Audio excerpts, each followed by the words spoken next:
Assalamualaikum warahmatullahi wabarakatuh, kawan-kawan kopi sajat semua dan para pemirsa setia semua dimanapun Anda berada. Semoga semua dalam keadaan sehat walafiat. Kota batik di Pekalongan, bukan di Jogja, bukan di Solo. Mohon maaf ya para selengker kalau kebalik. Ya, ada lagu semacam itu ya dari grup band Slank. Ya, channel ini adalah juga membahas selain pertanian, peternakan, kemudian perikanan, perkebunan, juga membahas tentang industri kreatif seperti janji saya kemarin di video saya yang kemarin ya, yang saya memakai baju batik tulis. Ini pun sama, saya gunakan batik tulis produk Pekalongan ya. Ini batik Pekalongan, batik tulis asli. Jadi batik tulis itu punya kelebihannya ya tidak ada yang ngembari ya, karena memang biasanya batik tulis itu kan tidak pakai pelangkan atau pakai klis. Yang kalau pakai pelangkan itu, kalau bahasa dulu foto itu kan klis ya, itu kan di printing ya, jadi semuanya kembar. Kadang-kadang batik dipakai untuk seragam sekolah, ternyata dipakai juga untuk kondangan. Artinya orang yang kondangan itu pakai batiknya juga seragamnya sama dengan seragam yang dipakai di sekolah. Nah itu akhirnya kan ya, kita coba lebih berbicara eksklusif, karena janji saya kemarin adalah untuk mereview barang ini ya. Ini adalah barang pusaka, barang yang antik. Saya akan ceritakan sejarahnya dulu ya. Bismillahirrahmanirrahim, kita buka. Tidak ada unsur mistis di sini ya. Bismillah itu kan baik ya untuk memulai sesuatu ya. Jadi menurut saya batik itu punya kasta ya, punya kasta itu dari yang terendah sampai yang tertinggi. Tapi ini menurut saya, jadi ini asumsi ya, jangan dijadikan sebuah patokan. Nah ini batiknya luar biasa. Ini tidak pernah saya buka ya, lama sekali. Ini memang koleksi yang paling unik. Jadi ini menurut saya adalah kasta yang tertinggi untuk sebuah karya seni, art ya. Dari batik itu kan ada yang koden. Koden itu kodian, jadi buatnya itu yang penting omsetnya banyak, yang penting kuantitas ya, jumlahnya banyak. Tapi ada yang eksklusif membuat batik yang antik. Jadi batik ini dari kainnya, ini dari kain primis kereta kencana ya. Jadi itu primis yang halus ya, kainnya morinya itu ya, ukurannya panjang 3 meter, lebarnya 120. Jadi di dunia hanya ada satu ini, karena di sini tidak menggunakan motif yang simetris, tapi motifnya bercerita. Jadi kalau dipotong untuk baju ya kurang bagus, karena memang motifnya motif cerita ya. Bagusnya mungkin untuk hiasan dinding, dibuat figura yang panjang itu, kemudian dikasih lampu-lampu lah, itu mungkin baru akan kelihatan batik ini mencorong ya warnanya, karena ini terbuat dari pewarna alam. Jadi pertama keunikannya adalah menggunakan pewarna alam, pewarna alami atau pewarna alam ya. Ini pewarna alam yang sekarang sudah banyak juga orang yang sudah membuat batik dengan pewarna alam. Tapi ini termasuk yang kunonya, ini mungkin termasuk pionirnya. Sejarahnya ini ya, kawan saya itu ada yang suka mancing. Selama 3 tahun dia itu mancing. Nah, kemudian ketika mancing itu dia selalu mencari bahan-bahan pewarna alam. Mancingnya di daerah pantai utara sana, Selamaran ya. Jadi dapat akar pohon apa, diuji coba, ternyata ada unsur pewarna untuk pewarna alam, diambil. Ya, itu selama 3 tahun berproses membuat batik hanya jadi 12 potong. Tapi ini motif ini satu-satunya. Ini namanya motif kupu rembet. Kupu rembet, dibaca kupu rembet juga boleh lah. Ya, rembet ya tulisannya gitu. Kupu ya, kupu. Bukan kupu-kupu tapi kupu rembet.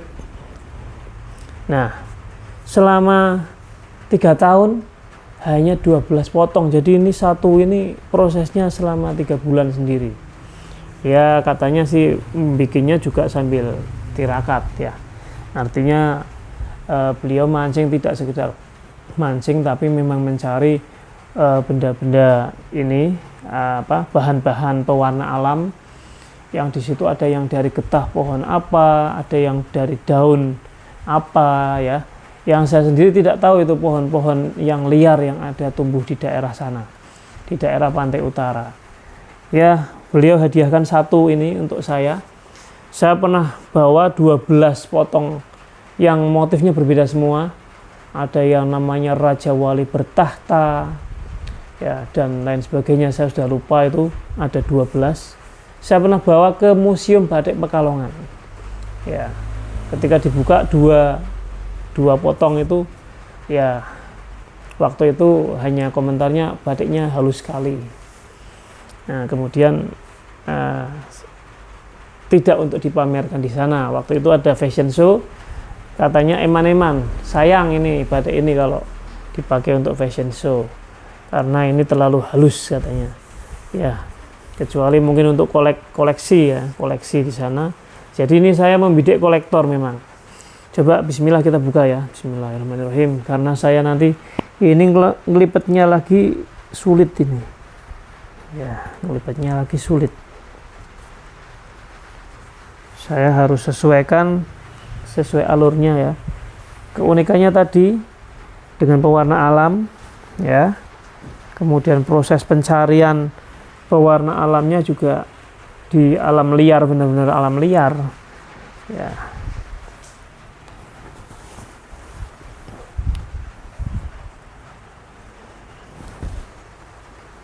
Sayangnya malah ketutupan ini nanti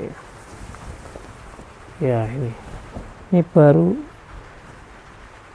saya buka di depan Anda ini, kawan-kawan.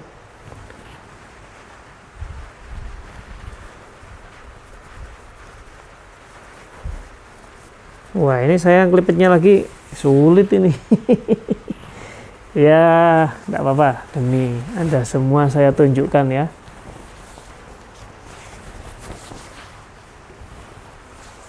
Ini mungkin kolektor nanti yang bisa merespon, mungkin ingin melihat karya seni yang adiluhung ya, karya seni yang unik, kuno tapi masih bagus kayaknya ya, kuno tapi kayaknya masih bagus. Karena ini tadi mori yang bagus ya, mori primis.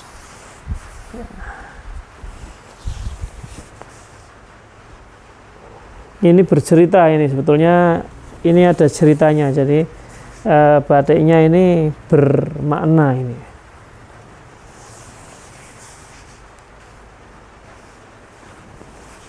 Coba kita balik. Jadi dibolak-balik kalau pewarna alam sama ya. Tidak ada yang kelihatan lebih cerah atau tidak, atau kurang cerah, semuanya sama cerah ya. Saya hampir dapatkan koleksi yang warnanya pink, tapi kemudian saya dipilihkan ini yang tepat untuk saya karena katanya sesuai dengan kisah hidup saya ya. Kupu rembet ya, saya itu merembet akhirnya alhamdulillah sehat ya. Kalau yang menyaksikan konten-konten saya tahu ya kenapa kok saya berkacamata hitam ya, itu memang kondisinya berbeda ya. Ini saya letakkan dulu, mungkin cukup ya untuk melihat batiknya. Ini nanti saya PR-nya ini melipat ini Kalau di industri kreatif itu bagiannya sendiri-sendiri. Bagian melipat itu ada sendiri ya. Bagian melipat batik itu ada sendiri. Kemudian bagian pewarnaan ada sendiri. Bagian nanti yang jahit ada sendiri. Yang nyetrika atau kalender ada sendiri. Ini sementara begini dulu ya lipatnya ya. Ya. Semoga memuaskan ya. Ini kalau dibuat baju ya boleh, tapi sayang ya. Ini istri para pejabat ini yang biasanya pakai untuk jarik mungkin ya. Tapi ini kalau untuk hiasan dinding ya juga luar biasa, ini bagus. Ya, ini adalah cerita bagaimana tentang industri kreatif di Pekalongan ya. Kota batik di Pekalongan, tapi kalau Kabupaten Pekalongan itu kota santri. Ada kota batik ya, disinilah. Jadi itu produk yang sudah jadi, yang berupa kain. Saya masih ada yang batik-batik cap ya, tapi saya khusus review ini dulu. Itu memang sebetulnya ada kisahnya ya, ada kisahnya, kisah perjalanan dari motif yang ada di sini. Untuk seorang seniman batiknya namanya Bapak Ahmad Yasin, saya sebutkan ya. Di sini ada tulisan nama beliau. Beliau pernah bilang ke saya kalau batik ini semakin lama semakin mahal, apalagi kalau saya meninggal, begitu kata beliau. Artinya kalau beliau sudah tiada suatu saat nanti, kalau ini masih ada di tangan saya, kelak akan sangat mahal karena kolektor yang akan memburu batik ini. Begitu kata beliau. Ya saya percaya, karena semua dilakukan dengan ketulusan. Beliau tidak mencari jumlah ya, kuantitas, tapi bagaimana mencari kualitas yang terbaik. Nah, makanya saya berani mengatakan, menurut saya ini adalah kasta tertinggi. Kasta tertinggi dalam proses industri batik tulis. Karena ditulis dengan pewarnaannya pewarna alami. Dan sekarang sudah banyak yang meniru ya, yang meniru membuat konsep-konsep. Tapi mungkin tidak serumit ini proses pembuatannya. Karena ini memang pencariannya luar biasa. Ya sekarang alhamdulillah untuk pelatihan di sekolah juga sudah ada. Sekolah-sekolah itu mengundang ahli membuat batik, tapi ya batik yang omset, artinya yang dalam jumlah skala besar ya. Karena bayangkan 300-an siswa dilatih dalam waktu hanya berapa hari ya? 5 hari apa 6 hari? 5 hari. 5 hari itu pernah ada ya, saya pernah liput itu ya, semuanya ya dilukis pakai pensil dulu. Jadi biasanya garis-garisnya nggak simetris. Ini yang saya pakai ini juga mungkin saya yakin satu-satunya ya, tapi ini bukan pewarna alam, jadi ini kasta di bawahnya atau level di bawahnya ya, pakainya pewarna kimia. Ini juga dijual di Jogja. Nah, teman saya sebagai yang kenal dengan perajin batiknya itu, yaitu biasa menjual ke Jogja, ke Solo dalam bentuk kain. Ya. Nah, berkaitan dengan ini semua ya, karena batik di Pekalongan itu sudah mendunia, termasuk penobatan batik sebagai warisan budaya dunia ya dari UNESCO. Ya, selain keris kan ada batik ya. Meskipun pernah diklaim negara tetangga, tapi kan tetap batik itu ya dari Indonesia, khususnya dari Jawa, lebih spesifik lagi kota batik di Pekalongan. Jadi silahkan, mungkin bagi Anda, kawan-kawan dan para pemirsa semua di sini yang membutuhkan batik dalam bentuk apapun, misalkan untuk kemeja, untuk hem, ya, untuk mukena batik, ya, Untuk kaos batik variasinya banyak ya. Kalau yang saya sebutkan kan batik tulis pewarna alam, batik tulis pewarna kimia, ya ada batik cap. Ya, batik cap itu juga kuat ya pewarnaannya, tapi itu pakai kimia juga, pakai canting. Jadi canting itu dua macam ya. Canting untuk cap, ini saya enggak pegang ya. Canting untuk cap, jadi nanti dicap. Kemudian canting yang itu berarti untuk tulis ya. Canting untuk tulis beda. Nah, kemudian selain itu juga ada batik lukis. Jadi dilukis pakai rubber itu ya, yang agak kayak karet itu lukis itu. Batik lukis. Biasanya ada yang untuk hem juga. Saya punya untuk hem ya. Nanti kapan-kapan di konten yang berikutnya ya saya pakai. Kemudian ada yang di sarung batik. Jadi variasinya banyak. Lah nanti untuk belanja jangan khawatir, nanti saya berikan link produknya ya. Saya berikan link produknya, kecuali untuk satu ini memang langka ya, karena langka. Mungkin kalau ada kolektor yang menyukai bisa datang langsung ke tempat kami. Nanti saya berikan di deskripsi untuk nomor WhatsApp saya ya. Ya, jadi jangan khawatir, kita bisa berkomunikasi. Ya, untuk kawan-kawanku yang mau belanja untuk keperluan lebaran, untuk sarimbit misalkan ya, sarimbit itu kan couple ya, couple. Nah itu nanti saya berikan link produknya dari Shopee ya, karena kebetulan YouTube kerjasamanya dengan Shopee ya, nah, kebetulan afiliasinya dengan Shopee. Jadi nanti seperti video sebelumnya itu saya berikan khusus untuk batik ya, dengan berbagai macam bentuknya. Nah, bahkan saya itu punya jaket batik lah, itu yang masih jarang diproduksi orang ya. Kemudian tadi level-levelnya ya, sampai batik cap. Ada yang lebih rendah lagi, batik printing atau sablon. Lah itu yang kadang-kadang ada yang dicuci pertama, cuci luntur. Nah, itu berarti sablon atau printing. Itu kecuali kalau yang pewarnaannya memang bagus ya nggak luntur ya. Tapi yang di Pekalongan insya Allah kalau memang asli Pekalongan tidak luntur, karena memang sudah pembuktian berkali-kali ya. Untuk proses pewarnaan itu Pekalongan itu insya Allah yang terbaik ya. Jadi tidak luntur. Kemudian juga awet kalau dirawat dengan baik. Jadi cara menjemurnya itu diangin-anginkan ya. Meskipun sablon, kalau pewarnaannya itu memang bagus ya sama, dia akan awet. Nah kemudian yang menurut saya kasta terendah ini, itu batik yang sudah diproduksi oleh pabrik. Jadi pabrik itu membuat tekstil, membuat mori, kain, itu yang sudah ada motif batiknya.